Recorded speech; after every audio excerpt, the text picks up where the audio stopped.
These files were never meant to be public, but someone reopened them. This is the Dark Bureau. Before dawn in Eastern Europe, a single hashtag flickers alive in deep digital shadows. Within moments, its presence leaps continents, amplified by tireless machines, multiplied by accounts assembled with intention. By the time daylight touches North and South America, millions encounter seemingly unanimous support. A cascade of posts, profile pictures, and language patterns projecting the illusion of a spontaneous grassroots wave. To the untrained eye, the movement appears genuine, energized, unstoppable. But beneath the surface, anomaly detectors pulse red. Engagement flags arrive at inhuman speed. Biographies and comments repeat with minor variation, stripped of real dissent or unpredictability. The freshness is feigned. What seems authentic is a carefully engineered mirage. The chorus is artificial. True debate, absent. Such mass manipulation betrays a deeper structure, an industrialized global marketplace built to rent, direct, and weaponize attention. The rise of a simple hashtag into a viral juggernaut is no accident, but the result of concerted activity by specialist firms. These actors, international vendors, hidden agencies, employ divisions of tech talent, manage thousands of automated accounts, and design payments to vanish without trace. Their clientele is as diverse as their tactics. Political operatives hungry for momentum, ministries seeking consensus, organisations desperate for applause, or at times looking to silence opposition. The tools are commoditised and scalable. Influencer stats, likes, shares, trends are available for a fee, detached from genuine popularity. Social legitimacy, like any marketing service, is now a product up for bid. Evasion is built into this machinery. Infrastructure spans cheap data centres and rented apartments in distant cities.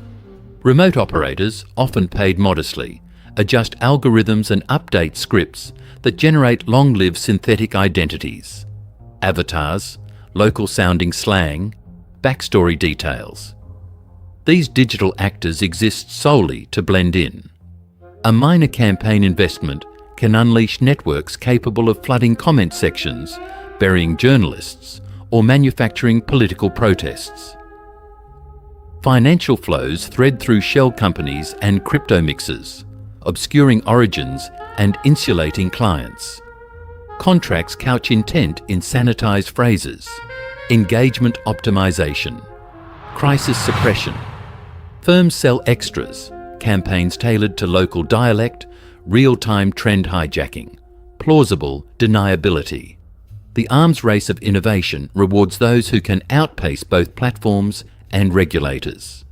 Major buyers range from municipal leaders desperate for hype to national ministries executing covert information operations.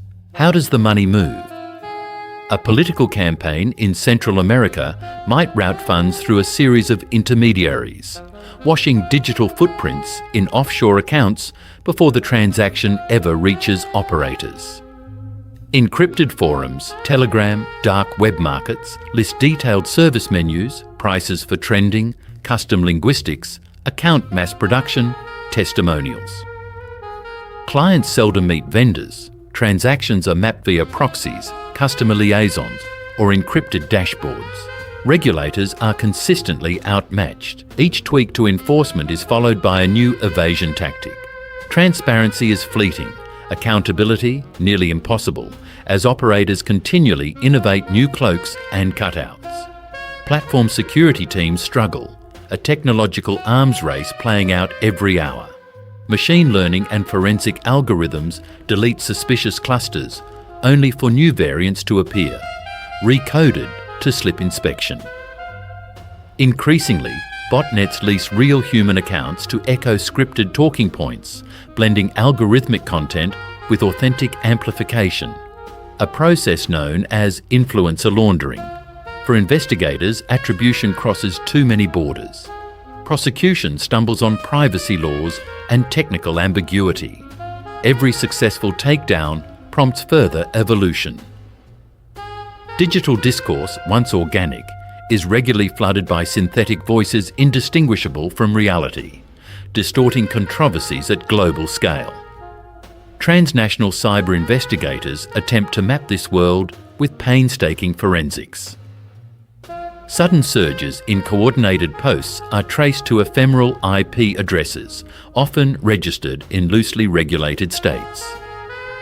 Leaked contracts expose service models, packages for sentiment bursts, opposition neutralisation, complete with regional customisation. Whistleblowers offer rare glimpses into dashboards where thousands of pseudonymous accounts are prepped and segmented by geography and topic. Campaigns roll out with frightening efficiency, bots launching regional memes in local dialect in Mexico, or fueling debate in the Caucasus by toggling fake identities across networks. A basic campaign structure, once set, can multiply into thousands of coordinated conversations, adjusting narratives in sync with developing news. The collision of digital fabrication and local influencer alliances makes separating the real from the synthetic almost futile. The most revealing documentation emerges within governments themselves. Archives in South America leak procurement files and internal memos, public engagement optimization, explicit output quotas, and plans for squashing unfavourable news or stoking artificial support for policy reforms. Civil servants are trained to monitor sentiment, manage fake personas, and deploy rapid digital countermeasures. Decision diagrams and rollout schedules betray calculated manipulation, delivering orchestrated support, neutralisation of critics, and narrative management to the highest bidder. Official PR now merges seamlessly with the routines of covert persuasion and influencer laundering.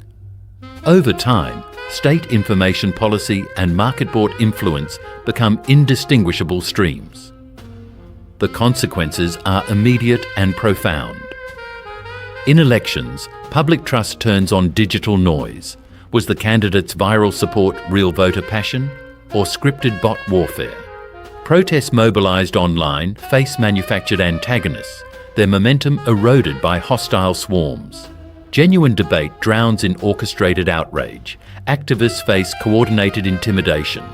Technology platforms race to patch vulnerabilities, ramping up suspensions, publishing transparency dashboards.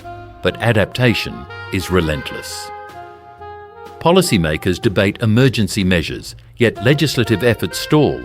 How to define a bot, how to prove deliberate manipulation when evidence is scattered across servers and legal regimes.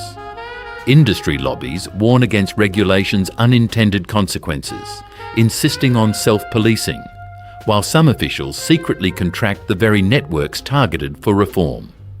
Courts, meanwhile, find payment trails obscured. Prosecutions falter amid technical complexity and cross-jurisdictional gaps. Institutional responses prove fractured and slow. Investigations and hearings summon executives to testify, while civil society groups push educational campaigns meant to help ordinary users spot fake engagement. These efforts lag as synthetic personas move to encrypted groups, evading detection. International bodies and regional alliances propose shared standards, but national politics and weak enforcement undermine progress. Some states criminalise manipulation, freeze assets, and bring charges.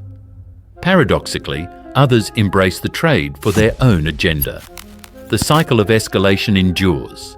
Influence merchants innovate, loopholes multiply, oversight falls behind. The results are corrosive. Platforms spend heavily to root out botnets, risking user trust and over-enforcement. For clients, governments, brands, political campaigns, fragmented supply chains insulate liability, dispersing accountability across borders and subsidiaries. Financial audits unravel easily concealed money flows, yet legal grey zones persist. Civil society counts collateral damage. Organisers and journalists targeted. Activism derailed. Independent thinking painted as suspect. Every display of mass support becomes suspect. a possible artifact of engineered consensus, not genuine democratic will. All this reshapes society at its core. Trending topics and digital outrage lose anchorage in reality. No news, protest or election escapes the suspicion of manipulation. Trust in fundamental democratic mechanisms, elections, debate, civic organising, phrase. Major media grow hesitant to cover controversial issues, wary of amplifying managed stories. Public cynicism deepens as even legitimate activism is dismissed as artificial. Disengagement grows, and the gap between technical sophistication and public digital literacy widens. Attempts at transparency expose only the scale of the problem. AstroTurf no longer shocks. It is expected. When the investigation concludes, the findings offer no resolution, only a troubling sense that covert digital persuasion is now embedded in the structure of online life. Public debate and consensus, once anchored in an identifiable reality, are now subject to continuous, for-hire orchestration. Control over narratives has moved permanently into the shadows. Trust withers quietly, and the ability to distinguish real from synthetic is lost. The machinery rolls on, invisible and unstoppable, forever altering how the world engages, argues, and imagines itself.